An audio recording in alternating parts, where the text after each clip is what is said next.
সব দোষ এখন আওয়ামী লীগের। বাংলাদেশের ভিতরে যে কোনো ঘটনা ঘটলেই, সেটা ছিনতাইকারী হোক, ধর্ষণ হোক, খুন হোক, কোপাকুপি হোক, মারামারি হোক, সব দোষ এখন আওয়ামী লীগের। আর আওয়ামী লীগের ঘাড়ে যদি কোনোভাবেই দোষটা চাপাই দেওয়া যায়, তাহলেই বোধহয় 7 খুন মাপ হয়ে যাইবে। বা এদের পরিস্থিতি হলো এরকমের। উনি রাত 3টার সময় সংবাদ সম্মেলন ডাকলেন, রাত 3টার সময় সংবাদ সম্মেলন ডাইকা তিনি সব দোষ আওয়ামী লীগের ঘাড়ে চাপাই দিলেন, যে আওয়ামী লীগের নেতাকর্মীরা বা তাদেরা যে দীর্ঘদিন যাবত টাকা পয়সা কামাইছে, সেই টাকা পয়সা ব্যবহার করে তারপর তারা এই দেশের ভিতরে অস্থিতিশীল পরিবেশ সৃষ্টি করতেছে, সব দোষ আওয়ামী লীগের। আরে ভাই, আওয়ামী লীগ কোথায়? আওয়ামী লীগ কি বাংলাদেশে আছে? আওয়ামী লীগ আছে কয়েকজন ফেসবুকে, আর যারা টাকা পয়সা কামায় তারা তো দেশের বাইরে চলে গেছে। আর যারাও নেতাকর্মীরা আছে তারাও দেশে, মানে ঘরের ভিতরে থাকতে পারতেছে না, ডেভিল হান্টের ভয়ে তারা লুকাই টুকাই কোনো মতের সাথে বিভিন্ন জায়গায় তারা আছে। তারা একটা স্লোগান দিতে পারতেছে না, ঘরের ভিতরে ঢুকে তারপর তারা স্লোগান দিতেছে, তারপর তারা ফটোশ্যুট করতেছে।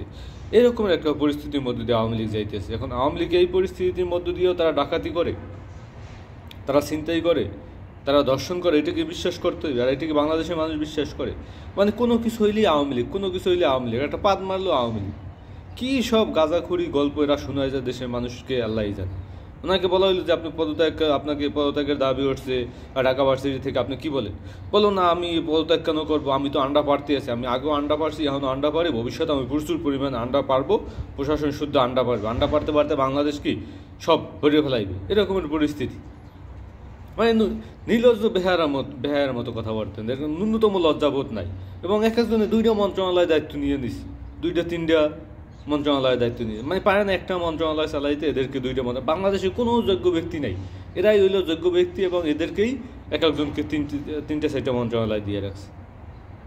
মানে কি মধ্য দিয়ে যাইতেছে আপনি বুঝেন রাষ্ট্রটা? ন্যূনতম এদের কমন সেন্সও নাই, এদেরকে কীভাবে আমি বুঝি না কিছু। যে ভাই, আমি অন্তত একটা মন্ত্রণালয় তো সাইডে দিবে, আসলে আমি স্বরাষ্ট্র মন্ত্রণালয় কত গুরুত্বপূর্ণ মন্ত্রণালয়, তা আমি ওই মন্ত্রণালয়টা কেন ধরে রাখছি? আমি ওই কৃষি মন্ত্রণালয়টা সাইডে দিই।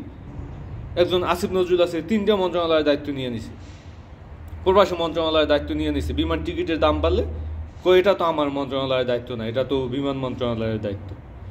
মানে ওনার সাথে বিমান মন্ত্রণালয়ের কোনো সম্পর্ক নাই। এরকমের গাঁজাখুরি কথাবার্তা এরা বলেন।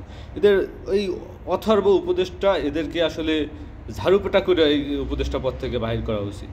এরা দেশটাকে ধ্বংসের শেষ পর্যায়ে নিয়ে আসতেছে, কোনো কিছু তারা কন্ট্রোল করতে পারতেছে না। সব কিছু কোনো কিছু করলে আওয়ামী লীগ। মানে বাংলাদেশের মানুষকে এরা কী বানাইতেছে আমি বুঝি না, কিছু বোকা মনে করছে।